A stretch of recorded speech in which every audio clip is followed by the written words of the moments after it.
Greetings and Chatelet, everyone. This is going to be a review of a new Gitzo tripod, and for a long time I've wanted a Gitzo tripod, but I wasn't ready to spend $1,500 on something I didn't need that badly. I'm filming this right now using a Manfrotto tripod I paid only $60 for, and it's a darn good tripod, but it's just not a Gitzo. And this particular Gitzo is a tabletop tripod, and it costs only $200. So you can get a cheaper tripod, such as this Manfrotto tabletop tripod, for probably anywhere from $25 to $35. And it's a good tripod. And the major difference is, since this does have a ball head, is that the legs here are strictly friction, and that's it. There's no locking points here, but it is a good one. And if you spread the legs all the way out so that you're at the lowest height, and of course you have maximum stability, and then friction doesn't come into play there.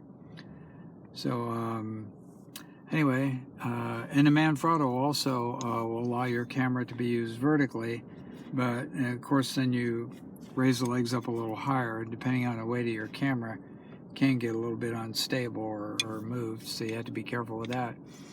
But again, this is a review of the Gitzo, but I wanted to compare these other tripods first before I get into all the final details. Here's a Manfrotto. It's a very nice little tiny tripod that you can just slip into a wallet almost. You know, it's very thin, except that the legs on this fold out like so. And they're friction, run by these springs here.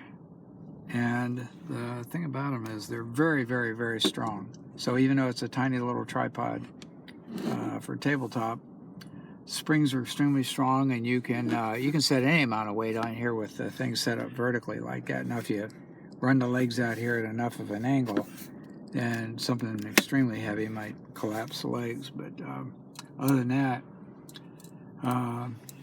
very decent little tabletop tripod. It works very well. I've used it for a lot of things. It's under certain circumstances very stable and very usable.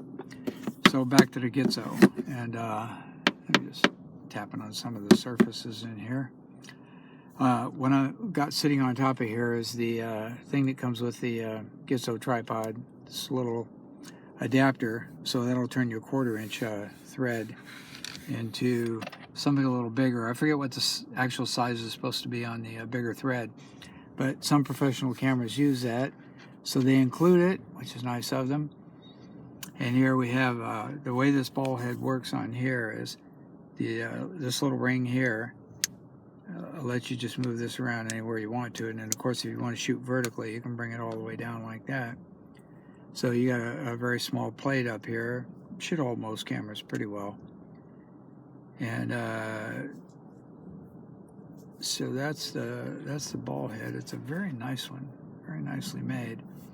And then the legs, they say 2 positions, so basically you bring your legs out at this angle, and that's the first position. So there you're sitting up at about, I think, what is it, 9-10 inches, something like that. And then for the second position, you pull the leg out a little bit and then go like so, and we get all 3 here. And then we can set at the maximum low height, which is about 5 inches, I guess. And you get their maximum stability that way.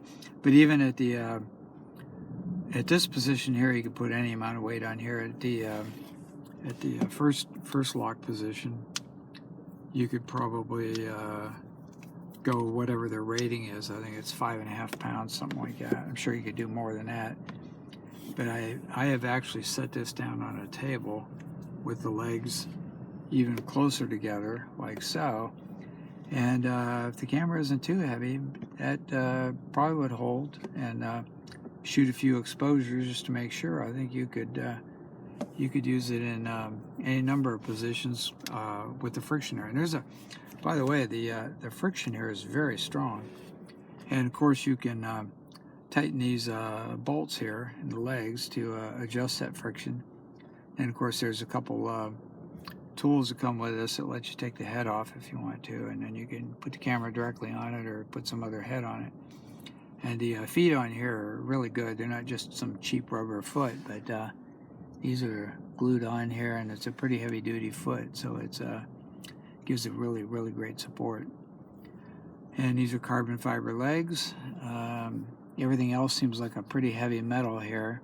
It's got quite a bit of weight to it for something so small.